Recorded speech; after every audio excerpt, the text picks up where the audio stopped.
करोड़ों साल बीत चुके थे। पृथ्वी अब पहले से शांत थी।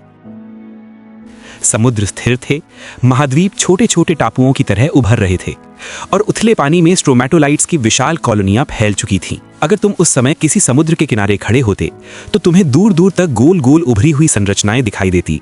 ये पत्थर नहीं थे, ये जीवित शहर थे। हर एक के अंदर अरबों सूक्ष्म जीव रहते थे जो हर दिन सूरज की रोशनी में धीरे धीरे बढ़ते रहते थे।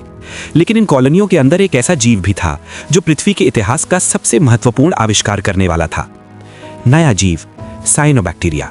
इन कॉलोनियों में रहने वाले कई जीव सामान्य बैक्टीरिया थे, पर उनमें से एक समूह अलग था। उन्हें आज हम कहते हैं साइनोबैक्टीरिया। इन्हें अक्सर ब्लू ग्रीन बैक्टीरिया भी कहा जाता है।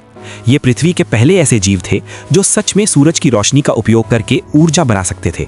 इस प्रक्रिया को हम कहते हैं फोटोसिंथेसिस। लेकिन ये आज के पौधों जैसा साधारण नहीं था। ये एक जटिल रासायनिक प्रक्रिया थी जो पहली बार पृथ्वी के महासागरों में शुरू हुई।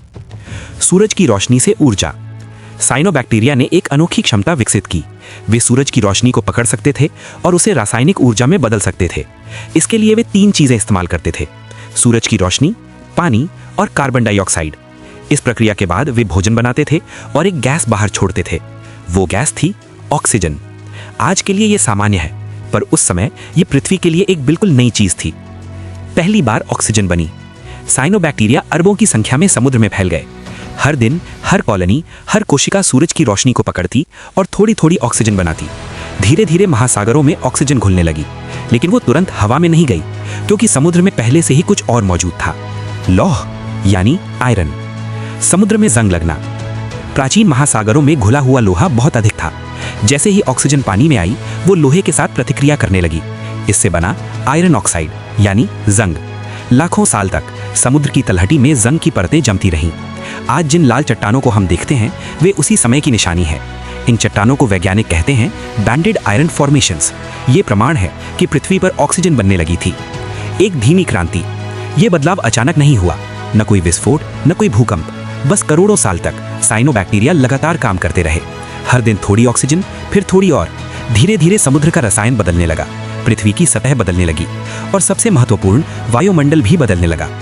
लेकिन ऑक्सीजन खतरनाक थी। आज हम ऑक्सीजन के बिना जी नहीं सकते, पर उस समय के जीवों के लिए ऑक्सीजन एक जहर थी, क्योंकि शुरुआती जीवन एनारोबिक था, यानी उन्हें ऑक्सीजन की जरूरत नहीं थी। जब वातावरण में ऑक्सीजन बढ़ने लगी तो उनके लिए ये घातक साबित होने लगी। पृथ्वी पर पहली बार एक नया संकट पैदा हो रहा था। जीवन ने खुद के लिए खतरा बनाया। साइनोबैक्टीरिया सिर्फ ऊर्जा बना रहे थे। उन्हें यह नहीं पता था कि उनका कचरा दूसरे जीवों को मार रहा है। लेकिन धीरे धीरे ऑक्सीजन बढ़ती गई, समुद्र बदलते गए, रसायन बदलते गए और पृथ्वी पर जीवन का संतुलन टूटने लगा। ये एक धीमी आपदा थी, जिसे बाद में वैज्ञानिकों ने नाम दिया ग्रेट ऑक्सीजनेशन इवेंट। लेकिन उस विनाश की कहानी अभी शुरू हुई थी। एक नए ग्रह की शुरुआत। इस बदलाव का एक और परिणाम हुआ। ऑक्सीजन सूर्य की किरणों से प्रतिक्रिया करके ऊपर के वातावरण में एक नई परत बनाने लगी। यह परत थी ओजोन परत। ओजोन सूर्य की घातक अल्ट्रावायलेट किरणों को रोक सकती थी, यानी पहली बार पृथ्वी की सतह सुरक्षित होने लगी। अब भविष्य में जीवन समुद्र से बाहर भी आ सकता था, लेकिन उससे पहले एक बहुत बड़ा संकट आने वाला था। अंत की शुरुआत। ऑक्सीजन बढ़ रही थी, पुराने जीव मर रहे थे, नया वातावरण बन रहा था। पृथ्वी धीरे धीरे एक पूरी तरह अलग ग्रह बन रही थी और जल्द ही जीवन को एक ऐसी परीक्षा से गुजरना होगा जिसमें अधिकांश जीव नष्ट हो जाएंगे।